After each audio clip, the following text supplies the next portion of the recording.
We've just had a glimpse into the future, and basically, if publishers get their way, this completely ghastly advert for Arc Aquatica is going to be the future. Just have a listen to it for yourself. Arc has brought you 10 years of unforgettable adventure. All of those journeys, those fights for survival, have been leading to this. Are you ready?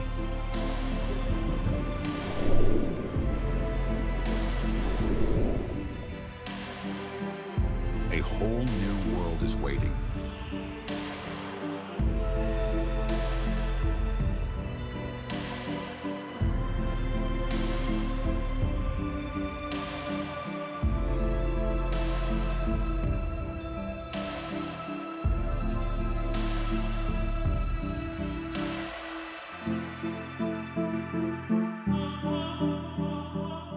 Yeah, that does not sound good. And this ad only exists because Snail Games, the actual, people behind Arc, because they made it. And not only that, they brought this advert to GDC. That's because, well, GDC is where the investor types are. It's where the business happens. And believe me, they go wild for this shit. And I'm not just saying that randomly. Those very close to me were actually at GDC this very year, very, very shortly ago. And this type of thing was everywhere. AI was everywhere. It was the talk of the investors, the people who actually have the money that drives what our industry produces. And look, it's not like every company at GDC was wanting to do some sort of terrible AI slop thing. Some were actually using that for development tools, and that's fine. But this sort of thing, replacing actual quality content, this is happening. And it's actually happening beyond this trailer. It's literally happening in video games right now. That's because the backdrop to this is a large fight. It's a fight between the biggest companies in gaming and the voice actors that those companies want to replace. Those actors are now 9 months into a strike, and because it takes a while to make games, it's only now that there's a very real impact on the games that we will play. Or perhaps won't play. Samantha Bayer, who's Karlach in Baldur's Gate 3, put it pretty well when she said this. And remember, she's a voice actor in the industry, so whenever she says things like this, she kind of knows from experience. Here's the quote. Essentially, CEOs pushing AI just want to save money. In the long term, it will destroy their reputation, their company, everything. She's absolutely right. Lots of this has went under the radar, but now we are actually seeing it have an impact. To do this properly, you need to know what the hell's going on. So, since July 2024, big publishers like Electronic Arts, Epic, Activision, Take-Two, and Warner Bros. Have been struck by the Voice Actors Union. And the reason why is fairly simple, right? Every few years, they renegotiate their standard union contract. And these cover voice acting, but also mocap, and it's a thing that overall is called the Interactive Media Agreement. Now, this agreement matters because it sets the industry standard terms on pay, conditions, protections, and a whole load more things. And look, if you don't care about those things and you only really care about is the voice acting good at the end of the day, I get that from a consumer's perspective. And this actually matters to you almost especially. Later on, you'll see how game industry shenanigans literally leads to worse performances. Specifically in this case, a wild situation Jennifer Hale had to deal with Mass Effect, which is honestly a testament to how good she is as an actor. Okay, 2 things kicked off today's story. The first thing is the old agreement expired November 2022, and that meant the negotiations for the next contract automatically began. The second thing then is generative AI coming into the scene. Now, back at late 2022, it was rudimentary. But now it is actually different.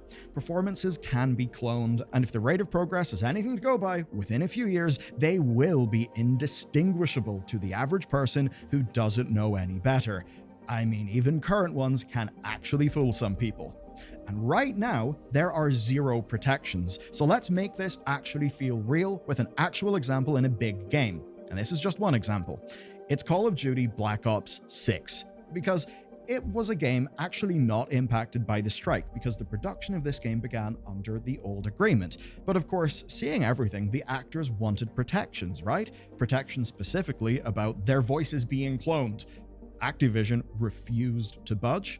The actors walked, Activision recast them, and they even updated the game to remove people's lines. And it's not like they had an insane ask. Yes, they did want some of their contract updated, but that's because their old contract happened whenever we didn't really have Gen AI voice cloning in the way that we've got today. The material circumstances have not changed. And those actors, just like us, saw the writing on the wall.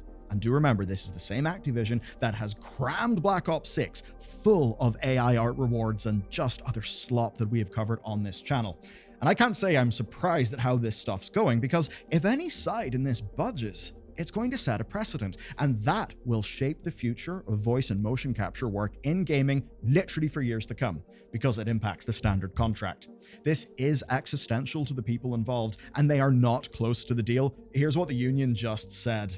Quote, "The bargaining group would have you believe that we are close to reaching a deal. This is not the case." That's what they say anyway, but let's see the scale of the problem. This all runs the risk of being intangible and woolly without specifically knowing what people want. So, according to the union, here's what the games companies want to do. They want to create digital replicas, but it's specifically how that is the problem. So, the voice actor would create a library of voice clips that would be used to train, probably fine-tune a model that can replicate that actor's performance. Once that is done, the company can then just input text along with instructions to the model in order to generate whatever performance that they want. Now, there's a whole thing about creative bankruptcy, about the process of art actually mattering for the piece that is being made, and the way that sometimes, right, you only discover your best material, your gems, whenever you're actually performing and trying. And that's what the robot cannot replicate. But even putting that aside, right, the whole process of acting, here's where the companies get wild. And this really is disgusting. The companies want to only pay for the recording sessions. That means that you will be paid to create an asset, the value of which is rooted in your experience and your professional work, and also a part of your likeness, right? Your voice. But then you will not be paid for the ongoing use of that asset, and that asset means you are basically no longer needed. That's already bad, but it actually gets worse. So, you know the way that money can kind of be laundered and fiddled about with? Well, what if we could launder performances in such a way that we didn't need to pay people? So let me explain. Beyond being paid for the recording sessions, the companies argue that a performance has got to be, quote, objectively identifiable as the actor for a specific character from a contract. Now, I get that that sounds like a bunch of legalese, so here's the rub.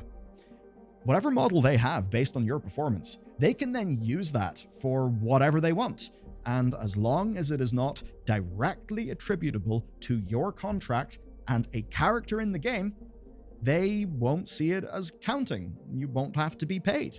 We can see how that will obviously be exploited to just not pay people. And then, of course, there's motion capture, where this goes even further. The argument is that none of the motion capture data is ever really directly translated into a game without a whole bunch of additional work. Meaning that once a digital replica has been fed, say, half a dozen people's movements, none of those people need to be paid past the first recording, the recording sessions that they do, because the motion that's coming out of whatever model they've trained isn't really identifiable to a specific character for a specific actor. But guess what? It gets worse. Any performances made prior to this contract, right? Or even the likes of, say, YouTube videos, those are not protected, and those can be used to feed whatever digital model that they're making, then that they can use for whatever they want. The actor doesn't even need to know about this stuff when it's being created. And what that means is that as it stands, these companies could quite literally scrape your YouTube videos, scrape your past performances, perhaps ones that you've done for that company, in another game, and they could just replace you and then not need you anymore to, do the whole acting thing. You can see how some engineering types or CEOs would love this and think they're cutting out the silly, meaty middleman who does the performance bit, but those of us who consume art know that the performance actually matters. So this stuff really is quite spooky. Now, the idea that, say, they could make a fake Captain Price and then fire the voice actor and just use fake Captain Price, can our technology pull that off now? Probably not. Could it pull it off in 2 years, which would be the scope of this new contract? I would say absolutely that is the case, and the only way to challenge some of that would probably be through the legal system. It's quite worrying. And the core, most essential fact is that they do not need to be paid past the initial replica creation.